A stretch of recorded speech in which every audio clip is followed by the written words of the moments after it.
Boa tarde, meu nome é Jordana, sou fisioterapeuta do Hospital Santa Teresa. Vamos falar nessa web de hoje sobre prevenção de incapacidade física e reabilitação em hanseníase. É uma parte que não é muito falada, muito explicada sobre a hanseníase, que são os cuidados. Para entender aonde que a prevenção entra, a gente tem que pensar primeiro o que é a doença. A hanseníase é uma doença dermatoneurológica e como que ela transmite, que a principal via é pelas vias respiratórias. Então, entendendo isso, a prevenção já pode entrar nessa parte. Ela entra também na incapacidade, ou seja, prevenir que o seu paciente tenha alguma sequela e que ele deixe de ser capaz para as atividades do dia a dia. E na reabilitação, então aquele paciente que já teve a sequela, que chegou no grau máximo, também a gente tem que ter os cuidados de prevenção. Alguns dados importantes do estado, então, 1/4 de todos os pacientes com hanseníase registrados têm incapacidades. Então esse é um número muito alto que a gente tem que se atentar. Em Santa Catarina, em 2014, foram 150 novos casos de hanseníase. Desses, 12% apresentaram grau 2 no diagnóstico, ou seja, lá na primeira avaliação já foram diagnosticados com sequela grau 2, que é o máximo de sequela. As alterações advindas da hanseníase, além de estigmatizantes, interferem na parte emocional, social e produtiva. Então, esse dado relaciona-se muito com o que é a saúde para a Organização Mundial da Saúde, essas 3 esferas, emocional, social e produtiva. Para entender como prevenir, como a gente identificar a sequela no paciente, temos que avaliar, esse é o básico. Para fazer o projeto terapêutico com o seu paciente, o plano de tratamento, temos que avaliar o paciente. Então, o Programa Nacional de Hanseníase tem essa ficha como de preenchimento obrigatório. Ela é bem completinha, vai ser em cima dela que a gente vai falar hoje nessa apresentação. Ela é subdividida em avaliação da face, dos membros superiores e inferiores, a questão da força e da sensibilidade. Vocês podem ver que nessa ficha ela tem 3 campos de preenchimento, ou seja, ela tem que ser preenchida na primeira avaliação, que é no diagnóstico, a cada 3 meses e na alta por cura. Nos casos de neurite ou de queixas do paciente, internação, ela deve ser preenchida mais constantemente, para ajudar no tratamento também, na identificação das sequelas o quanto antes. Vamos começar pela avaliação da face. Primeiro, questionar quanto ao paciente se ele tem alguma queixa dessa região, né? E se apresenta ressecamento, ferida ou perfuração de septo. Lembrar que o bacilo está muito nessa região da face, principalmente porque ele transmite através das vias respiratórias. E o bacilo atinge pele e nervos. Então, identificou lá que o paciente apresenta ressecamento, vai preencher ali com a legenda que na própria ficha tem, sim ou não, e do lado direito e esquerdo e a data, né? Verificou esses sinais no paciente de ressecamento, ferida, perfuração de septo, é super importante já orientar o seu paciente quanto aos cuidados para prevenir a incapacidade. Então, quais seriam os cuidados para a face? Hidratar e lubrificar a pele, evitar colocar objetos no nariz, lembrar que é uma doença que tira a sensibilidade do paciente, afeta a questão da sensibilidade. Então, ele não pode ficar cutucando o nariz com nenhum objeto, porque ele pode se lesionar, não vai sentir e aquilo pode progredir. Lembrar que ele tem que observar diariamente o seu corpo, todas as regiões que a gente vai falar aqui nessa ficha. Evitar assoar o nariz com força. Então, a questão mesmo da higiene, de lavar o nariz, ele tem que colocar água, fazer uma conchinha de água na sua mão, inalar aquela água e soltar sem fazer pressão, sem fazer força, até essa água sair clarinha, sem resíduos nenhum. Continuando a avaliação da face, a parte dos olhos, então. Questionar quanto a alguma queixa do paciente nessa região de ressecamento, coceira, embaçamento, qualquer coisa que o paciente relatar nos olhos, né, que tem a ver com a hanseníase. Outros testes que a gente faz ali é se o paciente fecha os olhos com força e sem força, porque isso vai identificar se ele tem um lago oftalmo, e quer dizer também se o paciente já tem, se o bacilo já afetou o sétimo nervo, que vai dar força para essa musculatura do rosto. A questão da triquíase e do ectrópio. Então, se os cílios estão nascendo invertidos para dentro, eles podem começar a prejudicar e machucar ali a córnea do paciente e prejudicar a visão. Lembrar que se o paciente não tem a sensibilidade, a visão vai ser fundamental para todas as atividades dele, para ele se proteger, para ele continuar a sua rotina sem sequelas, né? A diminuição da sensibilidade na córnea, que é função do quinto nervo, a gente avalia com fio dental, fazendo um leve toque na região do quadrante lateral inferior do olho do paciente e observa se ele piscou rapidamente. Se ele não piscar, então ele já tem uma lesão do quinto nervo. A opacidade da córnea também, aquela questão do brilho, né, dos olhos, da lubrificação. A catarata, a acuidade visual, tudo isso a gente preenche aqui nesse campo da ficha, para acompanhar também como que ele vai continuar. Os autocuidados, então, de prevenção de incapacidade com a face. Continuar com a higiene e proteção dos olhos, então, quando ele for lavar, não pode ser com qualquer paninho que possa machucar essa região. Proteger os olhos. Se ele já apresentou lá o lago oftalmo, então a perda de força na região palpebral, temos que recomendar ao paciente que ele utilize tampão para dormir, que ele utilize óculos quando for sair nos ambientes externos, né? Que ele evite também ambientes que ressecam a córnea, como lugares que têm ar-condicionado. É super importante ele também utilizar o colírio, né, que é uma lubrificação artificial. E nos casos da triquíase, tem que ser avaliado a possível retirada dos cílios, para não prejudicar os olhos, a função dos olhos.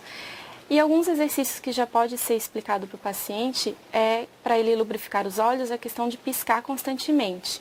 E outro exercício é para a força da região palpebral. Então, fechar os olhos, apertar por 5 segundinhos e soltar. Ele pode repetir isso várias vezes por dia, ou então explica para o seu paciente tirar uma vez, ou um horáriozinho no dia, ou 2, para fazer esses exercícios e os demais que a gente vai falar daqui para frente. Em alguns casos, tem que ser encaminhado, então, para o oftalmologista. Quanto à avaliação dos membros superiores, a gente avalia 3 nervos pela ficha, basicamente. Então, lembrar de questionar sobre as queixas, se ele tem dormência nas mãos, fraqueza, tudo isso a gente vai anotar ali e já vai ficar atento para a palpação ser de forma mais eficaz. Então, o nervo que é palpado, primeiramente, é o nervo ulnar, que é na goteira epitrocleana. O braço do paciente deve ficar relaxado. Por que ele é palpado nessa região? Porque é a região que o nervo mais fica aparente, fica mais superficial. Então, a gente tem que palpar o cordão mesmo do nervo. E o que a gente vai ver? Se ele está espessado, se o paciente apresenta dor na palpação ou se está normal. Outro nervo é o mediano, que é no túnel do carpo. Então, como é uma região pequena para várias estruturas que passam por ali, algumas literaturas falam que ele não é totalmente palpável, mas a gente vai apertar ali, fazer essa palpação suave e observar se o paciente tem alguma queixa. Outro nervo é o radial. Normalmente esse nervo é o último afetado na questão da hanseníase, porque ele está mais profundo e a gente palpa ele na torção do húmero. A avaliação dos membros superiores, como a gente fez a palpação, é importante ver quais são as sequelas desses nervos, né, que a gente acabou de palpar. Então, o nervo ulnar, ele é responsável pela musculatura intrínseca da mão. Então, se ele estiver afetado, vai causar paralisia dessa região, o sinal de Froment, que ele não vai conseguir fazer o pinçamento com o polegar e o dedo indicador, então ele não vai conseguir resistir à pinça pegar uma folha simples, fininha, vai começar a ter atrofia do primeiro espaço interósseo, e a garra ulnar, que é o trajeto do nervo ulnar, que é o quarto e quinto dedos, causando a extensão da metacarpofalangiana e flexão das das falanges. O nervo mediano, ele é super importante porque se ele estiver afetado, ele vai causar a perda da oponência do polegar. E a gente utiliza muito esse movimento do polegar. E aí tem uma imagem ali que é muito funcional, que é a questão da escrita. O nervo radial, como ele é o último afetado, ele causa mão caída. Então, o paciente provavelmente já vai ter todas aquelas outras sequelas e juntamente com a mão caída. O nervo radial ele é responsável por inervar toda a musculatura extensora do punho. Lembrar sempre da falta da sensibilidade, porque a gente vai começar a observar lesões, ressecamento da pele, essas atrofias. Continuando a avaliação dos membros superiores, agora a gente vai avaliar a força. Como aqueles nervos são responsáveis por músculos aqui que fazem o movimento das mãos, o nervo ulnar, então, a gente vai avaliar a força fazendo a abdução do quinto nervo. Só que antes disso, a gente tem que pedir para o paciente fazer o movimento completo. Se ele não fizer o movimento completo que a gente deseja avaliar a força, a gente já vai ter que classificar ele ali como um grau menor. Então, explicando um pouquinho dos graus de força, paralisado, diminuído e forte, que é uma das legendas ali da ficha que a gente pode usar. No caso de paralisado, é aquele indivíduo que não apresentou nenhuma contração quando a gente solicita o movimento, nenhuma contração muscular visível. O grau 1 é quando o indivíduo apresentou uma certa contração na musculatura, mas não moveu a articulação. O grau 2 ele já tem uma amplitude da articulação, um movimento, mas não sem resistência nem contra a gravidade. O grau 3 ele tem um movimento completo. Então, se ele alcançou esse movimento completo, aí a gente vai começar a pôr a resistência, que seria o grau 4, e a resistência total, que seria o grau 5. Para quem está começando a fazer esses testes, se está um pouco na dúvida, pode já preencher só paralisado, diminuído e forte. Depois, com o tempo, vai tentando classificar em 0 a 5. Então, voltando ali para o nervo ulnar, a gente testa fazendo a abdução do quinto nervo. O nervo radial, como ele faz a extensão do punho, a gente vai também apoiar o antebraço e pedir para o paciente estender o punho contra a resistência. E o nervo mediano, a gente vai fazer um movimento do polegar, com a palma da mão virada para cima, fazendo a abdução e extensão do polegar. Preencher ali qual o nível de força de cada um. Então, os cuidados de prevenção de incapacidade para os membros superiores. Visto todos esses itens que foram avaliados, a gente tem que sempre lembrar o paciente de hidratar e higienizar a pele, porque a parte o bacilo, ele afeta o sistema nervoso periférico. Então, tanto a parte das glândulas sudoríparas, tudo mais, começa a dar esse ressecamento na pele. Não adianta só o paciente ir lá encher de óleo se ele não hidratou, se ele não deixou bem úmido aquela região. Então, hidratar e higienizar, um acompanha o outro ali. Automassagear as mãos, olhar para suas mãos em busca de alguma lesão, alguma ferida, alguma cicatriz já de antigas, principalmente se ele chega até a gente já pode estar observando tudo isso. E fazer os alongamentos e os exercícios ativos e resistidos de punho e dedos. A gente vai ver logo na frente que, de acordo com aquela graduação de força que usamos de 0 a 5, é que vamos definir quais os exercícios vão ser usados também para esse paciente, quais que ele precisa mais. Proteger as mãos também para as AVDs, lembrando da falta de sensibilidade, né? Então, utilizar objetos, evitar a parte para queimar as mãos, principalmente na cozinha, né? Ou nas suas tarefas, depende da profissão do paciente, então proteger as suas mãos. Nos casos de neurite, a gente tem que lembrar que não dá para ficar inventando muita coisa, não é para fazer exercício em caso de neurite, é repouso, e repouso da forma correta, que vamos ver mais na frente também. Então, avaliação dos membros superiores, agora quanto à sensibilidade. A gente utiliza o estesiômetro, que tem aqueles monofilamentos, com a graduação, né, de gramas, e que é a pressão que a gente vai utilizar, e naqueles pontos que tem na ficha ali que vão ser testados. O estesiômetro, ele tem de verde, azul, lilás, vermelho, laranja e rosa. O verde e o azul são os mais fininhos, então a gente deve utilizar sempre o estesiômetro, tentar não substituir pela caneta Bic, como o manual às vezes fala, porque a caneta com carga e sem carga tem uma pressão diferente, a ponta da caneta é um pouquinho grossa, de um avaliador para o outro já vai ter essa alteração da resposta, então tenta usar o estesiômetro. O verde e o azul são os mais fininhos, eles podem ser repetidos de 2 a 3 vezes em cada ponto daqueles ali da ficha, se o paciente não sentir. E sentindo eles para as mãos e para os pés, quer dizer que está tudo em ordem a questão da sensibilidade, está preservada. O lilás indica também a sensibilidade preservada para as mãos e pés, ele é um pouquinho mais grossinho. A partir do filamento vermelho, que tem 4 gramas, ele já tem a perda de sensibilidade protetora. Olha como é importante a gente fazer bem certinho essa avaliação, porque se eu identificar, o paciente sentir só o vermelho, ele já é classificado como grau de incapacidade 1. Então, ele já tem alguma sequela, a questão da sensibilidade já está perdida. O laranja e o rosa também indica a sensibilidade protetora perdida, mas ele não consegue também discriminar as texturas e formas.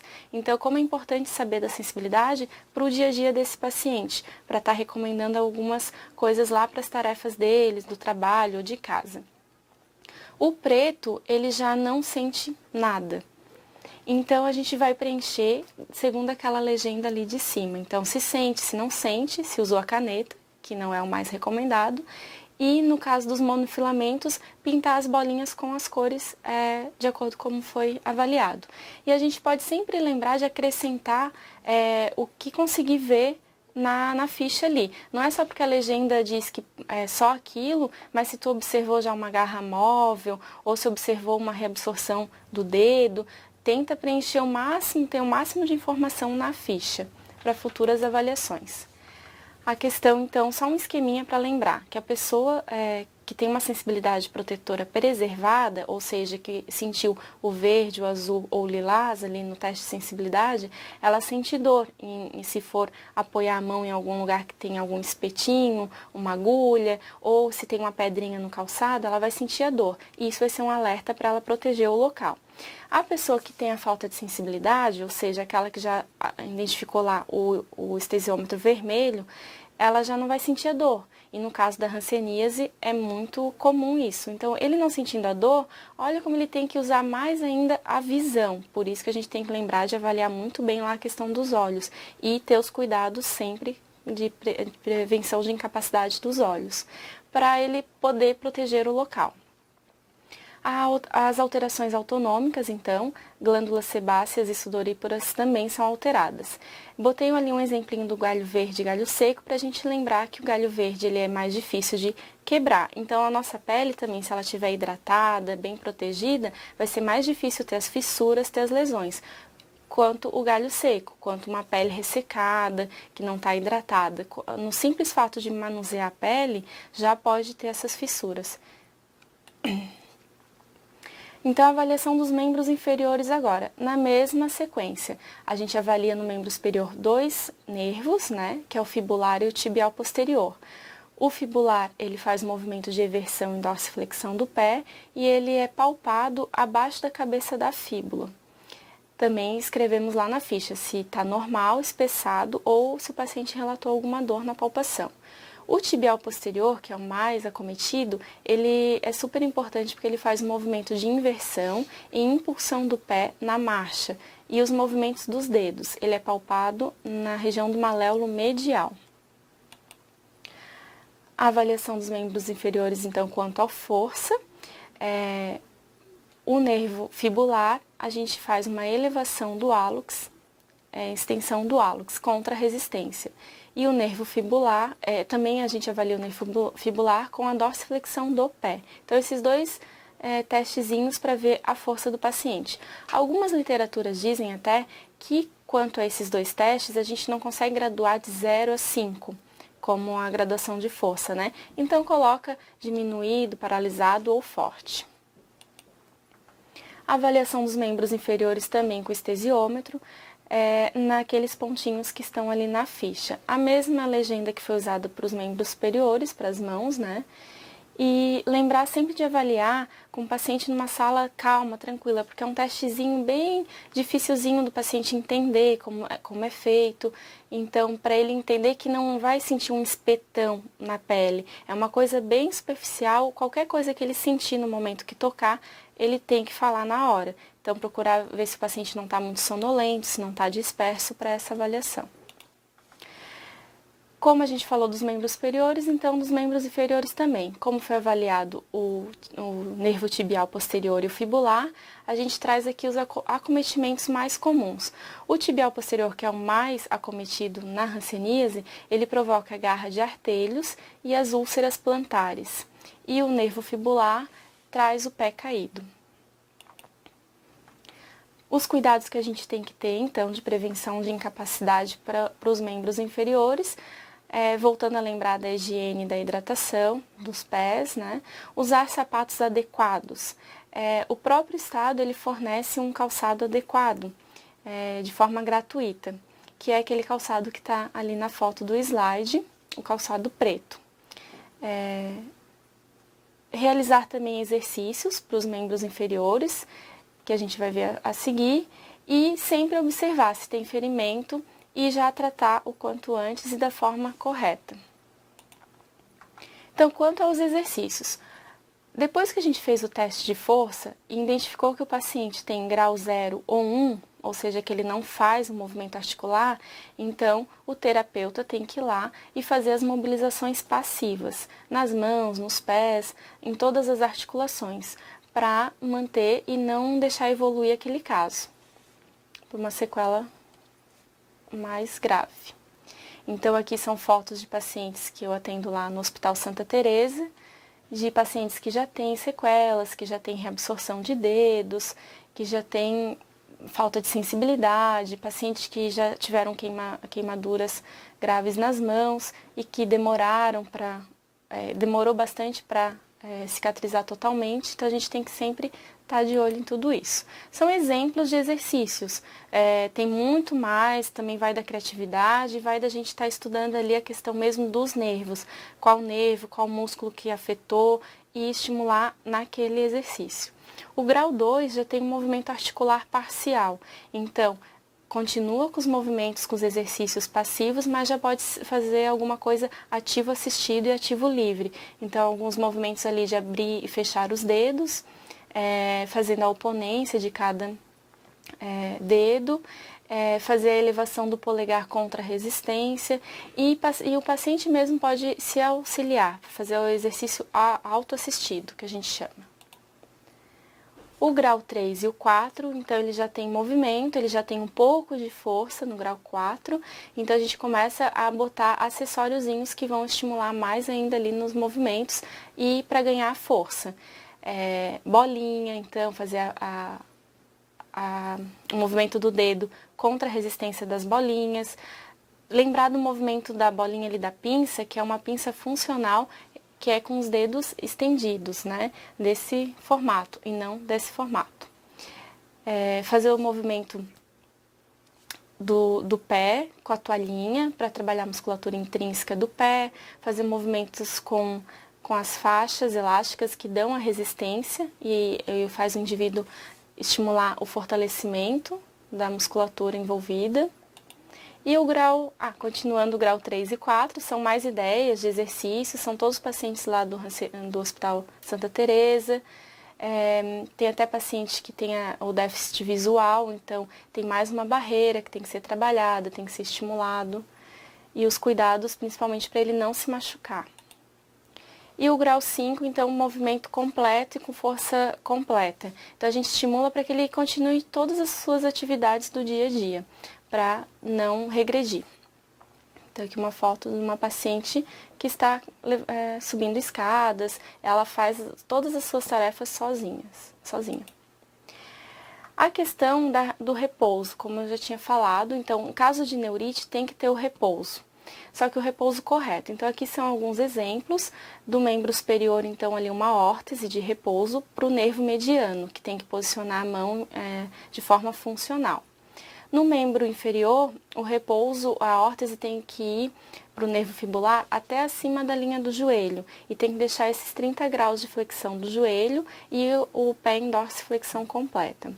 Tem algumas outras adaptações, então a férula, que é usada para pé caído, então lembrando que o nervo fibular ele afeta essa musculatura que faz a dorsiflexão do pé, então vai provocar a queda do pé, então a gente usa essas adaptações. E outras adaptações que o próprio paciente vai trazendo de dificuldade, que a gente vai criando ali junto, que tem que ser pensado em cada paciente, de forma individual, porque mesmo a sequela estando em um e outro, pode ser diferente para um e para outro. E pode ser diferente as suas atividades e o que ele tem mais desejo de fazer e que não consegue. Então são coisas simples, materiais simples, mas tem que ser pensado individualmente. O grau de incapacidade é muito importante preencher. Ele é preenchido então em 0, 1 e 2. O 0 é quando o indivíduo não tem problema nas regiões que foram avaliadas, mãos, pés e olhos. O 1 ele já tem a diminuição da sensibilidade nas regiões testadas e diminuição de força também. O grau 2 ele já tem a presença de lesões ou já deformidades instaladas. A gente preenche também no diagnóstico e na alta. Então, por que avaliar, por que usar essa ficha de avaliação, além de ser obrigatória, e por que preencher o grau de incapacidade? Então, a ficha de avaliação neurológica simplificada, ela avalia o nervo e a função. E o grau de incapacidade, ele mede isso que foi avaliado na ficha, indicando a existência das perdas e deformidades encontradas nessa avaliação. A ficha, ela monitora as mudanças, identifica as neurites precocemente e determina o tratamento. E o grau de incapacidade ele é mais um indicador epidemiológico, que serve para avaliar os programas, ou seja, as atividades que estão sendo feitas em todos os níveis de atenção à saúde. E ele determina precocemente o diagnóstico, as deformidades visíveis que indicam o diagnóstico tardio, que é aquele dado inicial lá que a gente viu que 12% dos casos diagnosticados, de 150 casos no ano 2014, tem grau 2, então já indica um diagnóstico tardio. E esse grau de incapacidade também compara o início e o fim do tratamento. Como ele tem que ser preenchido no início e no fim, a gente consegue ver se o paciente ali teve se ele está fazendo as orientações, se ele recebeu algum cuidado, se ele piorou ou melhorou ou manteve o mesmo grau, indicando que o tratamento está indo bem, então. Então, algumas referências que foram usadas. E agradeço a oportunidade. E fico aberta para perguntas e respostas. Bom, pessoal, a gente vai abrir aqui para vocês as perguntas e respostas. Nós temos já a nossa primeira pergunta, que é de Vargem Bonita. Bom, na verdade é um paciente com presença de edema, principalmente em pálpebras, mas sem neurites e incapacidades em membros. Mas o próprio exercício ele vai estimular esses líquidos a se espalharem, né? Então, estimular o paciente a fazer. Se o paciente não consegue fazer ativamente, você deve ir lá e fazer passivamente algum movimento ali na região. E que bom que ele não tem a presença da neurite, mas tem que sempre fazer a avaliação e mais constantemente no caso desse paciente. O pessoal de Jaguaruna, Campo Bom, está perguntando, para o paciente que tem as mãos afetadas, quais as orientações de saúde bucal dadas?